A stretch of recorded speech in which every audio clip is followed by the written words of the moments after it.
Bon, alors ça, c'est un truc que vous allez voir souvent dans les prochaines vidéos. Ça aussi, mais ça c'est un autre problème. Commençons par les présentations.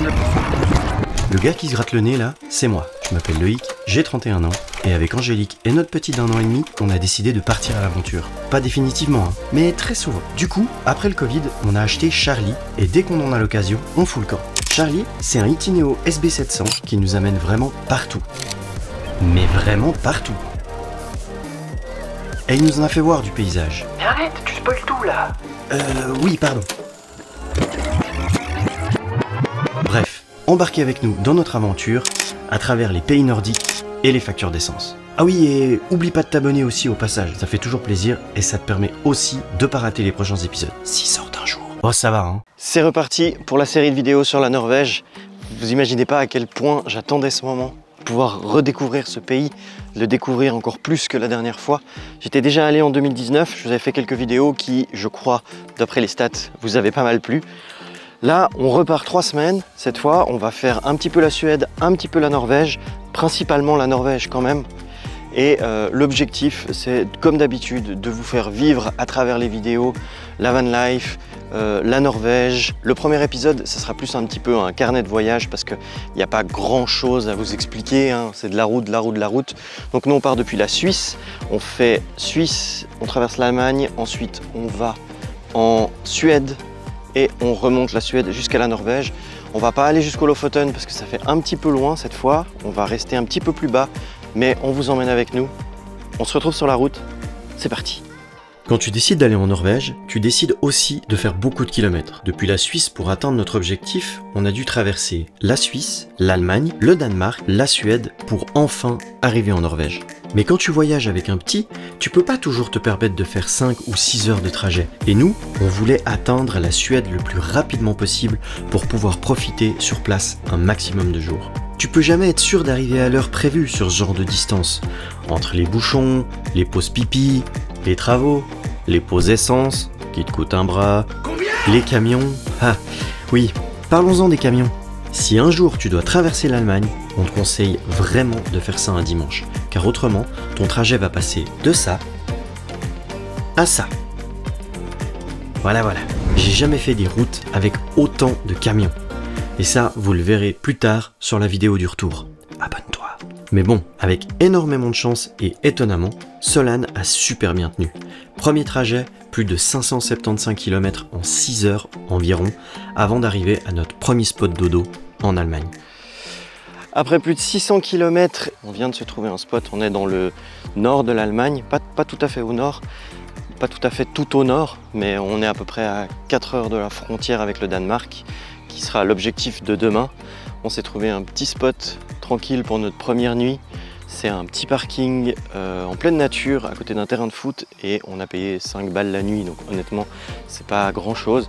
Et l'avantage c'est qu'au moins pour notre première nuit on peut se reposer tranquille, pas besoin de se prendre la tête à chercher un spot, on est juste à côté de l'autoroute, donc demain on repart direct. Et voilà, je vais vous faire découvrir un petit peu le coin vite fait et on se retrouve demain pour la deuxième journée.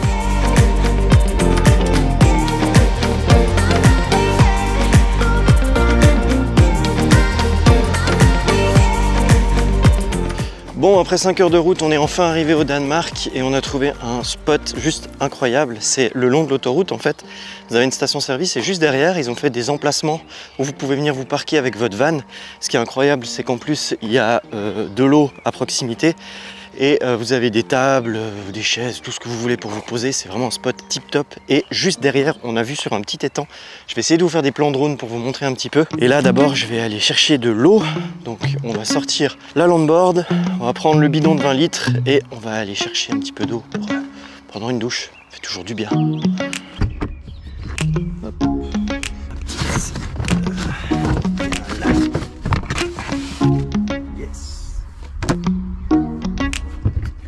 Referme. Un bidon de 20 litres. Et c'est parti.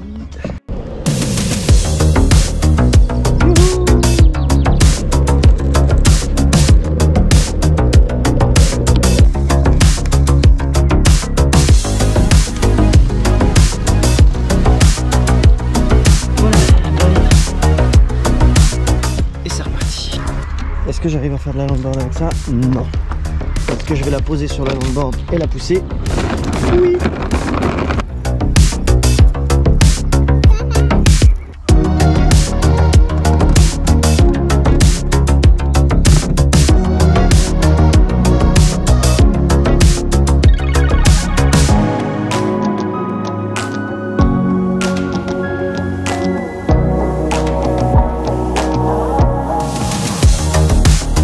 Bon, on va traverser le pont qui relie le Danemark à la Suède et on n'a plus d'essence, donc on refait le plein et là il est à peu près à 1,95 le litre et en Allemagne on payait à peu près 2,50, 2,60 le litre.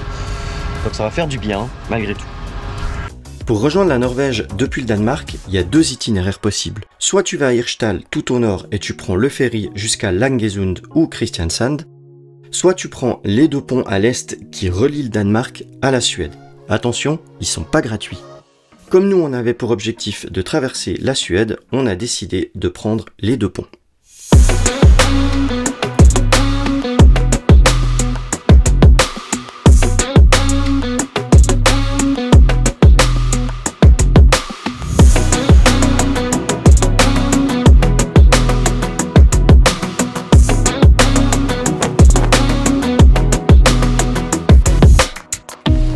On vient de passer notre première nuit en Suède.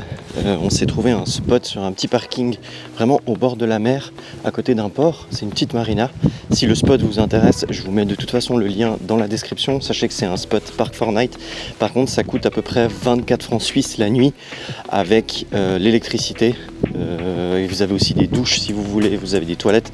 Nous, on n'a pas utilisé tout ça, on a juste planté le camping-car ici. Aujourd'hui, malheureusement, il fait pas très beau, voire pas du tout. Il pleut, alors ça a son charme aussi, hein, mais on va pas forcément pouvoir profiter de la même manière. Donc je pense qu'aujourd'hui, on va rouler beaucoup. Donc cette vidéo va s'arrêter là, tout simplement. En fait, c'est la fin de la vidéo.